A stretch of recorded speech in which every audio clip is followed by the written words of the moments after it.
Amém? Vamos ler a partir do versículo 1, irmãos. Gálatas, capítulo 1, versículo 1. Tudo é primeiro. Amém? Paulo, apóstolo, não da parte de homens, nem por intermédio de homem algum, mas por Jesus Cristo e por Deus Pai, que o ressuscitou dentre os mortos, e todos os irmãos, meus companheiros, as igrejas da Galácia.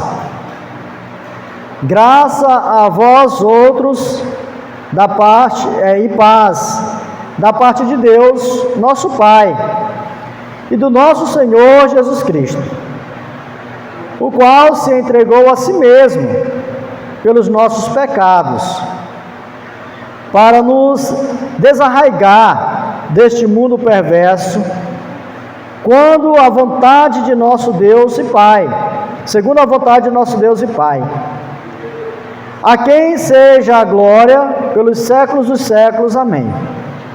Admira-me que estejais passando tão depressa daquele que vos chamou, na graça de Deus, para outro evangelho, o qual não é outro, senão que há alguns que vos perturbam e querem perverter o evangelho de Cristo.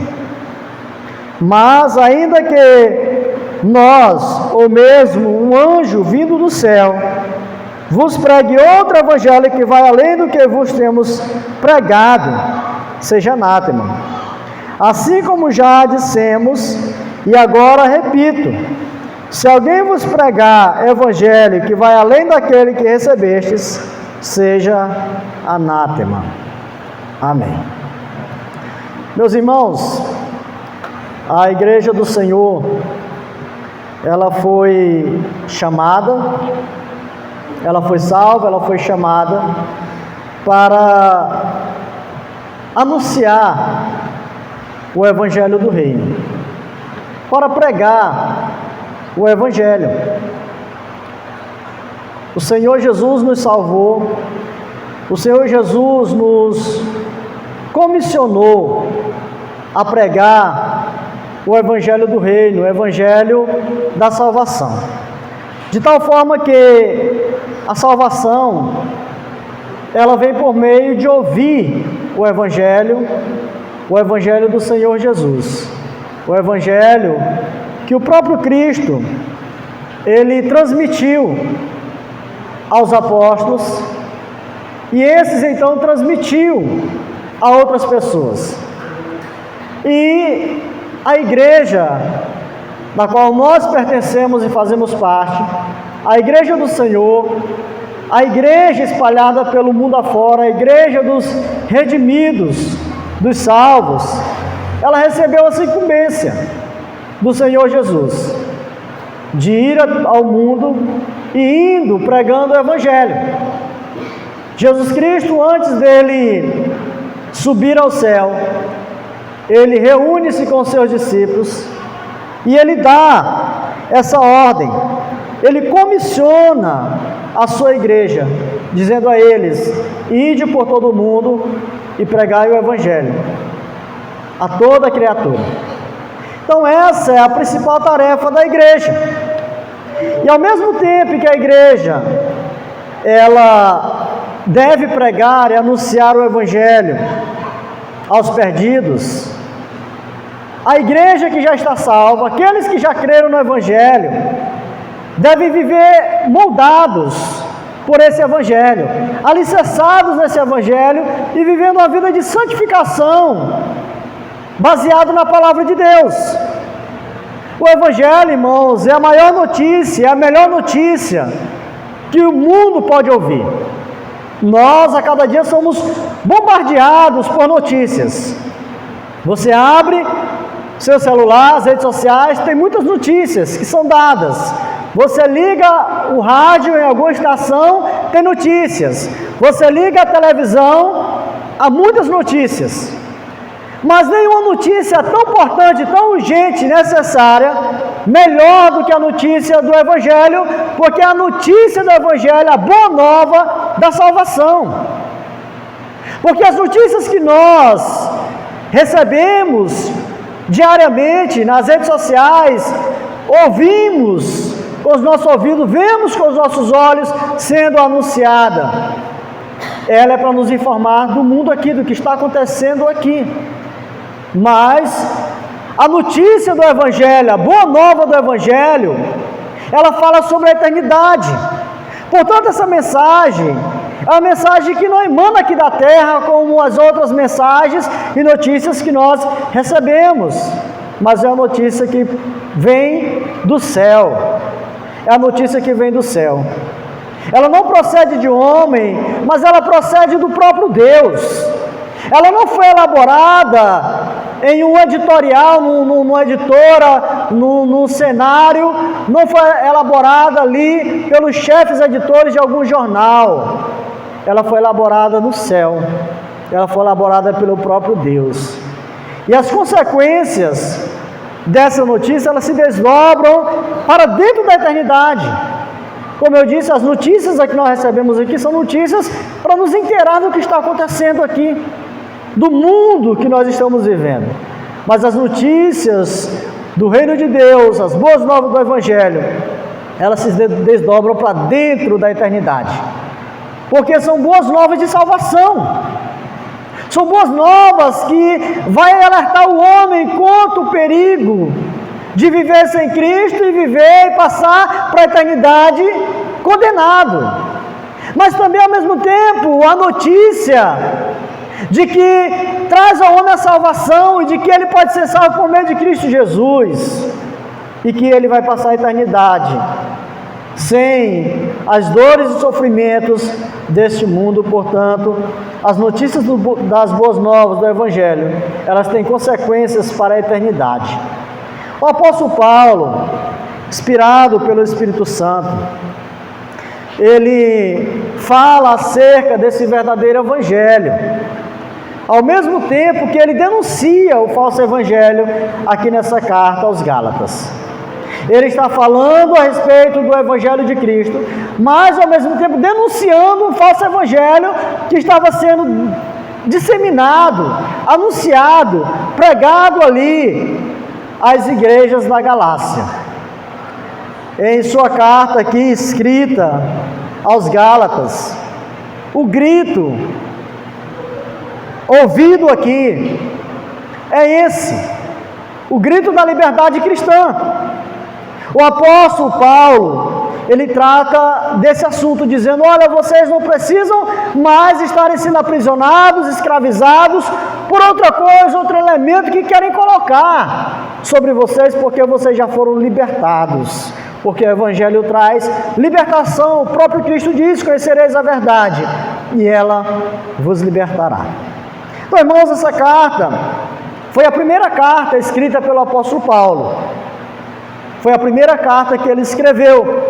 E ele escreve exatamente para combater a influência perigosa dos judaizantes, que atacavam a fé cristã e perturbavam a igreja. Quando a gente lê o livro de Atos, a gente percebe isso que o apóstolo Paulo, onde ele chegava, onde o Evangelho era pregado, em uma cidade, ali havia judaizantes, pessoas que queriam, de certa forma, perturbar a igreja, estavam atacando a fé cristã. Ou quando ele saía de uma determinada cidade ou província, era isso que acontecia. Esses judaizantes chegavam até lá, iam até lá, e tentavam deturpar aquele Evangelho que foi pregado, o Evangelho puro, o Evangelho verdadeiro. Os judaizantes, irmãos, eles tentavam levar os gentios convertidos de volta para o judaísmo. O judaísmo era a religião do povo judeu, do povo de Israel. E eles foram que rejeitaram o próprio Cristo. Não aceitaram Jesus Cristo como Messias e o mataram. E aí, o Evangelho que está sendo pregado agora pelos apóstolos, pela igreja, é o Evangelho que prega Jesus Cristo como Senhor e Salvador. que a salvação é por meio de Cristo. Mas os judaizantes, eles diziam que para aquelas pessoas, aqueles irmãos, de que eles precisavam circuncidar-se e precisavam guardar os preceitos da lei, como se abster de alguns alimentos, como guardar algum dia da semana, como sendo preceito necessário, fundamental para a salvação. E aí, ele dizia que jamais eles poderiam ser salvos se eles não guardassem esses preceitos. Se não houvesse a circuncisão, se não fosse circuncidado, se não fizesse a abstenção de alguns alimentos e se não guardasse determinado dia. No capítulo 15 de Atos, o versículo 1 diz assim: certos homens que desceram da Judéia ensinavam aos irmãos: se não vos circuncidardes, olha o que eles ensinavam, se não vos circuncidardes, segundo o costume instituído por Moisés, não podeis ser salvos. E aí o versículo 5 diz assim: alguns do grupo religioso dos fariseus, que haviam crido, levantaram-se e disseram que era necessário circuncidá-los e mandar que obedecessem à lei de Moisés. Então olha o que eles estavam fazendo, dizendo: olha, vocês precisam não só de Jesus, mas vocês precisam também das leis, dos preceitos, dos estatutos judaicos. Diziam que só a fé em Jesus não era o suficiente para a salvação. Você precisa de Jesus, mas vocês precisam também fazer isso, obedecer alguns preceitos da lei. Acrescentavam a fé em Cristo às obras da lei. Se vocês não obedecerem, não praticarem as obras da lei, de qual Moisés deu para nós lá no deserto ainda, vocês não podem ser salvos. Os judaizantes, irmãos, pregavam uma espécie de sinergismo, de uma cooperação, de que o homem, ele precisa cooperar na salvação. Mas o verdadeiro evangelho, que é que ele ensina? Que a salvação, ela depende unicamente de Cristo. Ela não é bilateral, ela é unilateral. A salvação, ela não depende do esforço do homem, das obras humanas ou das obras da lei. A salvação, ela depende da obra que foi feita na cruz de Cristo. Ele, lá na cruz, ele bradou: está consumado, está completado, está totalmente realizado. O que era necessário para a salvação foi feito. De tal forma que nem eu, nem você, nem ninguém podemos dizer: eu tenho que fazer isso para me ser salvo, vou fazer isso para acrescentar a salvação. Porque se assim fizéssemos, Paulo vai dizer, nós estamos anulando a cruz de Cristo, dizendo: na cruz de Cristo não valeu, não foi o suficiente. Precisa que eu faça mais alguma coisa, que eu faça mais um sacrifício para isso. Então, irmãos, o que eles ensinavam pervertia completamente a essência do Evangelho. O ensino das Escrituras nos diz claramente. O apóstolo Paulo, falando na carta aos Efésios, ele diz: pela graça sois salvos mediante a fé. Isso não vem de vós, é dom de Deus, não de obras, para que ninguém se glorie. Então, os crentes gentios, principalmente os da província da Galácia, influenciados por esses falsos mestres, eles estavam pensando que que precisavam fazer essas coisas para ser salvos. E eles estavam passando para esse evangelho. Eles estavam adotando essas práticas. E aí o apóstolo Paulo, ele ficou sabendo disso e ele então escreve essa carta. E é o que ele diz aí nos versículos, no versículo de número 6, depois de fazer a apresentação, de fazer o prefácio da carta, as saudações, ele diz: admira-me de que estejais passando tão depressa daquele que vos chamou na graça de Cristo para outro evangelho. Paulo está dizendo: olha, estou admirado de vocês estão passando tão depressa para outro evangelho. Nós saímos aí, pregamos o evangelho, falamos a verdade para vocês, vocês estão adotando outro evangelho e estão passando rápido. estão passando rápido. Então eles estavam passando depressa esse evangelho diferente, esse evangelho falso, esse evangelho humanista, esse que Paulo chama de outro evangelho. Se ele está dizendo que é outro evangelho, não é o mesmo evangelho que ele pregou, não é o mesmo evangelho que Cristo disse, vai e pregue esse evangelho. Era um outro evangelho. Então é exatamente para isso que ele está escrevendo essa carta, para combater isso. Não era o outro evangelho da mesma substância do evangelho verdadeiro, mas completamente oposto, diferente, um evangelho totalmente deturpado. E nós não podemos, irmãos, acrescentar nada à obra completa de Cristo. Nós não podemos. Quando alguém diz, olha, você para ser salvo, precisa você fazer isso como sacrifício ou aquilo, é como se você estivesse dizendo, o que Cristo fez não for suficiente, ainda precisa de mais alguma coisa. É como você ir lá e alguém está lá, vou dar um exemplo aqui das irmãs que cozinham, faz todo dia comida, né? E aí vai lá e faz a comida, alguém vai lá e experimenta, e diz, olha, faltou um pouquinho de sal, coloca lá. Na salvação não é assim. Não precisamos nós colocar mais uma pitadinha de nada. Cristo fez tudo.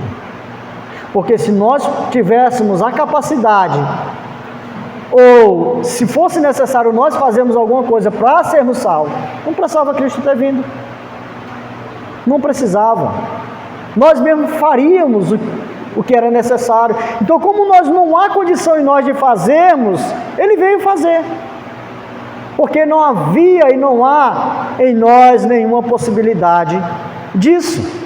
Nós não podemos. Nós somos salvos, irmãos, pelas obras da cruz e não pelas obras da lei. Nós não podemos cooperar com Deus em nossa salvação. O texto que nós lemos agora há pouco lá da primeira carta aos Coríntios, nós somos cooperadores de Cristo. Mas cooperadores de Cristo em que ele está falando em respeito ao Evangelho, à pregação do Evangelho. Nós somos cooperadores. Nós cooperamos, levando a palavra, anunciando o reino de Deus, mas nós não somos cooperadores na obra da salvação, porque ela foi uma obra inteiramente realizada por Cristo, e somente Ele poderia fazer isso. Então, irmãos, a salvação ela vem de Deus. Ele planejou essa salvação na eternidade, Ele executou, executa, está executando aqui no tempo, no presente, e Ele a consumará na vida de Cristo, no futuro. Então, irmãos, o Evangelho é a boa nova de Deus acerca da salvação. É esse Evangelho que nós devemos crer. A boa nova acerca da salvação. O Evangelho trata da encarnação, trata da vida, da obra, da morte, da ressurreição de Cristo. O Evangelho trata sobre isso.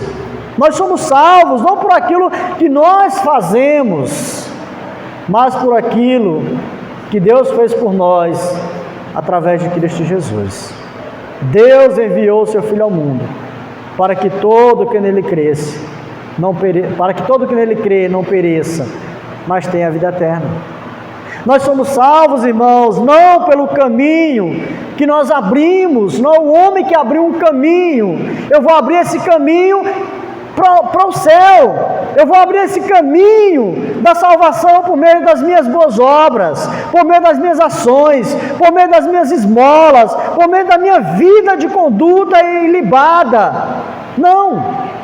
A salvação é um caminho que foi aberto pelo próprio Cristo, pelo novo e vivo caminho que foi aberto do céu à terra, não o caminho que foi aberto da terra ao céu pelo próprio homem, mas o próprio Cristo que abriu esse caminho, descendo à terra. Essa é a mensagem do verdadeiro Evangelho, diferente da mensagem que era pregada lá aos Gálatas, diferente da mensagem que a gente vê sendo pregada em muitos lugares, de que eu preciso da bênção de mais alguma pessoa, né? Já vi alguns pregadores dizendo, olha, se não for dizimista não tem salvação, e aí ele faz lá um labarismo exegético para tentar justificar essa sua palavra.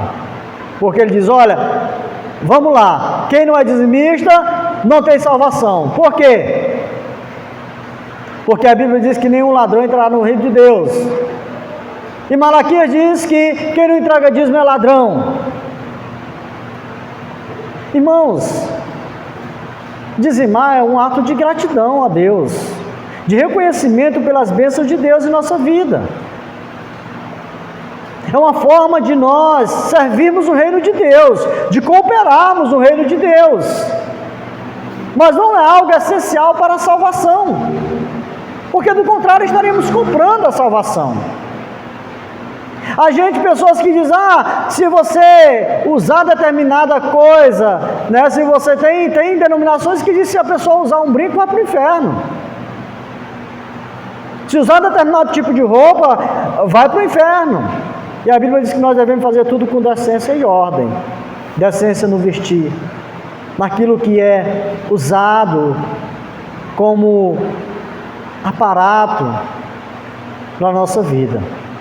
Então, irmãos, o verdadeiro evangelho, ele não aceita essas coisas. O verdadeiro evangelho é esse que é pregado pelos apóstolos, que é deixado na palavra de Deus. Então, qualquer outro evangelho que nos venha por uma suposta revelação angelical, ou por mesmo uma suposta pregação de um suposto apóstolo, que divirja, que vai contra ao que é pregado com a verdadeira mensagem da graça, deve ser por nós combatido, deve ser por nós resistido, deve ser por nós negado. É isso que o apóstolo Paulo diz aqui. Ele diz aqui no versículo de número 7, o qual não é outro senão que há alguns que vos perturbam, querendo perverter o evangelho. Eles estão perturbando, querendo perverter esse evangelho da graça. E aí ele diz no versículo 8, mas, ainda que nós, ou mesmo um anjo vindo do céu, pregando outro evangelho, que vai além do que vos temos pregado, seja anátema. Isso, olha, se pregar um evangelho diferente, vocês podem ver descendo do céu. Um anjozinho lá com um papelzinho, ou vocês podem ver nós, outra pessoa pregando um evangelho diferente, condena isso. Isso deve ser condenado, anátema, condenado, e não aceita. E quanto, irmãos, tem aceitado esse evangelho distorcido? Esse evangelho distorcido. O verdadeiro evangelho não aceita novas revelações. O cânon, a escritura, ela não está aberta para novos acréscimos. A palavra de Deus foi fechada. A revelação de Deus foi fechada. Quando é escrito o último livro, o livro de Apocalipse, fechou-se. Não há mais necessidade de uma outra revelação. Tudo que é necessário, que nós precisamos saber, compreender, está aqui. Está aqui.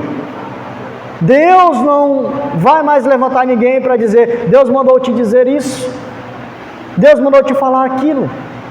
Tudo está aqui. Se o que essa pessoa diz está na palavra de Deus, aceite. Mas se não está, irmãos, não é de Deus. Não deve ser aceita como palavra de Deus, mas como palavra de homem. Não temos que buscar novas revelações às Escrituras. Precisamos nos voltar sempre para o antigo Evangelho, para esse Evangelho, o Evangelho da graça. Não é o Evangelho das obras, mas da graça. A nossa fé, irmãos, ela não está constituída sobre inovações, inovações enganosas que os homens trazem, mas ela está afirmada, a nossa salvação está afirmada na eterna, infalível, inerrante, insuficiente palavra de Deus, na suficiência dessa palavra. Então, irmãos, Apeguemo-nos ao verdadeiro Evangelho e rejeitemos o falso Evangelho. Era essa a vontade do apóstolo Paulo quando ele escreve essa carta aos Gálatas. Se você ler depois essa carta por inteiro, você vai ver que Paulo fala seriamente com aqueles irmãos. Ele está ali repreendendo aqueles irmãos, dizendo: olha, vocês estão passando para o outro evangelho tão depressa. E ele começa a fazer uma defesa do verdadeiro evangelho. E ao mesmo tempo, condenando esse evangelho que essas pessoas têm abraçado como o verdadeiro evangelho.